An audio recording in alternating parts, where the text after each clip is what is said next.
Bom dia, pessoal. Aula de filosofia.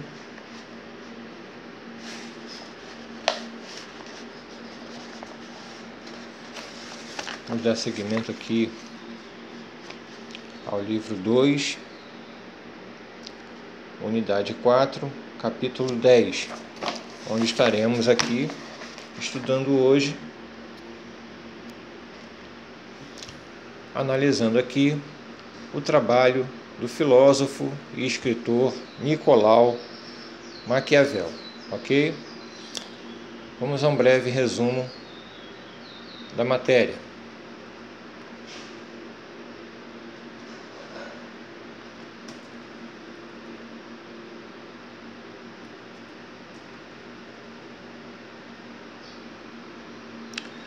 Quando queremos dizer que alguém é ardiloso, astuto, costumamos dizer que a pessoa é maquiavélica. O adjetivo não é um elogio,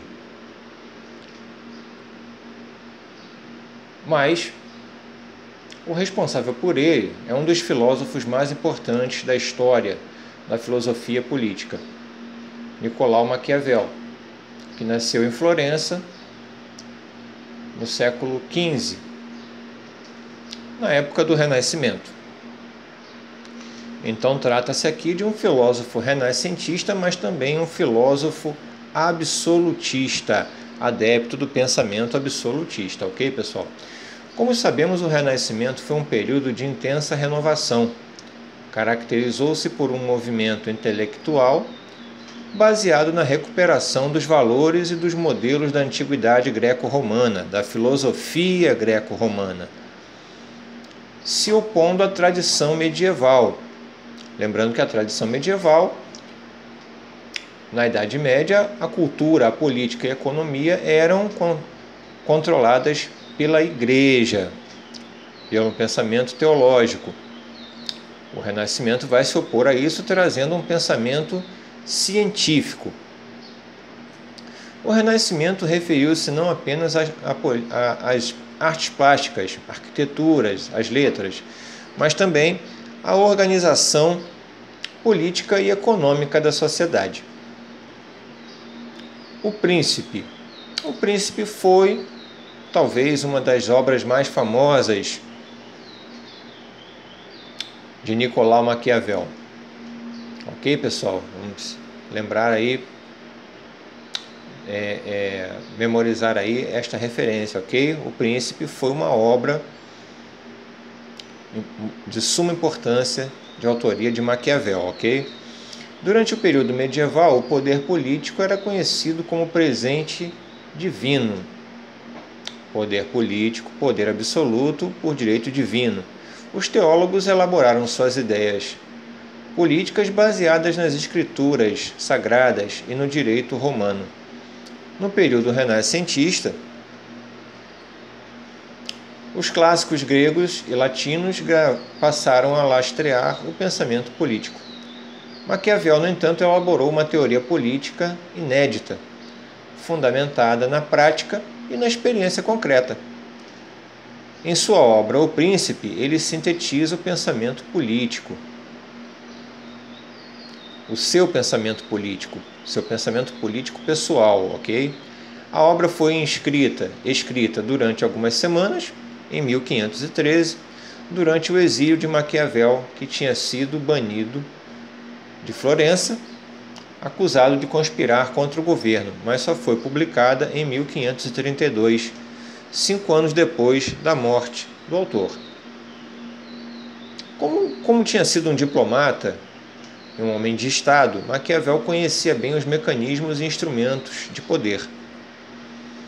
Em O Príncipe, ele faz uma análise lúcida e cortante do poder político visto de dentro e de perto, uma vez que ele participou do processo. Sua premissa eram: os fins justificam os meios. Em que pese o fato aqui que a Europa passava por grandes transformações, uma nova classe social, a burguesia comercial, buscava espaço político junto à nobreza. Havia uma queda de braço de poder entre a burguesia e a nobreza, e ao mesmo tempo em que assistia um movimento de centralização do poder que daria origem ao estados absolutistas, o que era extremamente favorável à burguesia. A burguesia trabalhava, lutava justamente por isso, pela centralização do poder dos estados absolutistas, ou seja, a centralização do poder nas mãos do rei, o que seria comercialmente interessante para a burguesia, lembrando que a burguesia é uma classe comercial. Em O Príncipe,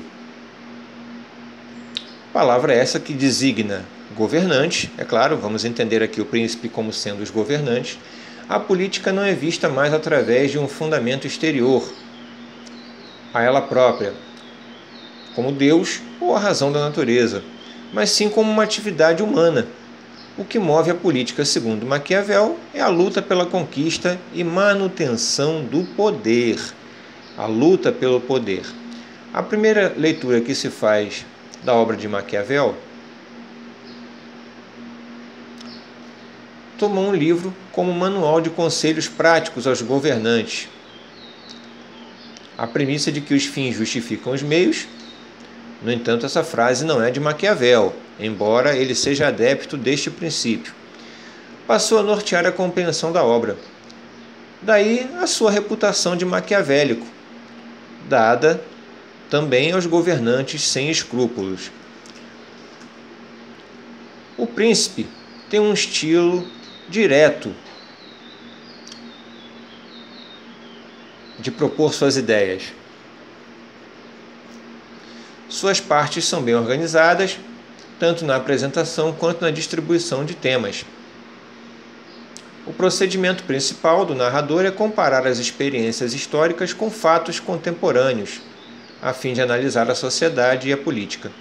Em algumas passagens, o próprio autor se torna personagem das situações que descreve. Podemos dividir a obra política de Maquiavel em 4 partes: classificação dos estados, como conquistar e conservar os estados, análise do papel dos militares e conselhos aos políticos para a manutenção do poder. Dizemos que Maquiavel é o fundador do pensamento político contemporâneo, pois foi o primeiro a esclarecer os fatos como realmente são, e não mais como deveriam ser. Além do Príncipe, Maquiavel deixou outras obras, como o Discurso sobre a Primeira Década, A Arte da Guerra, Histórias Florentinas e também uma peça de teatro. Falando um pouco aqui sobre os princípios apresentados em O Príncipe, princípios esses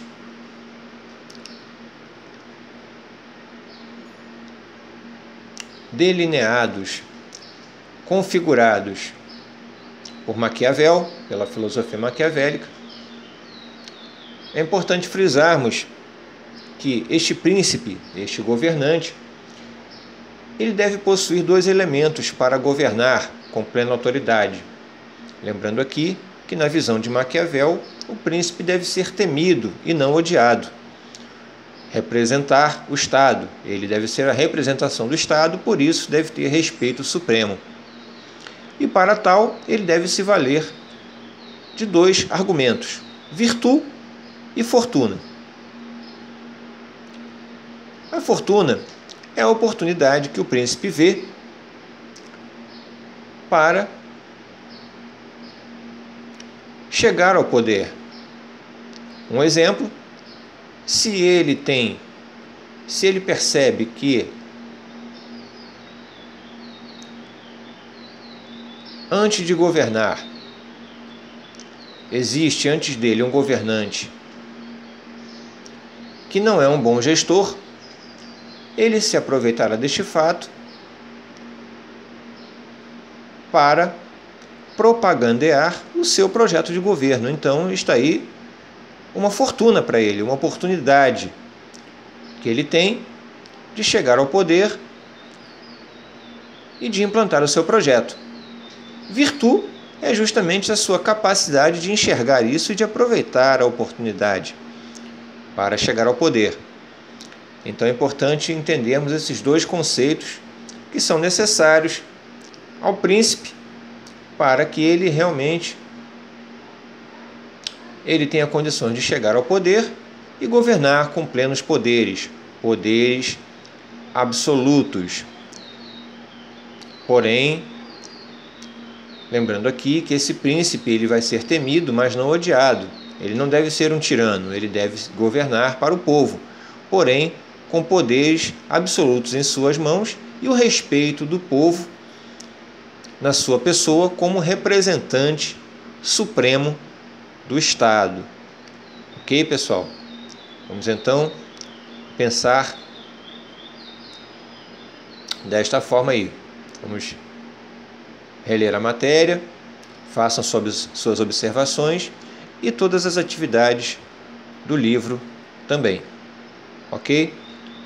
Também deixarei algumas atividades aqui complementares para que sejam realizadas para a nossa correção na próxima aula.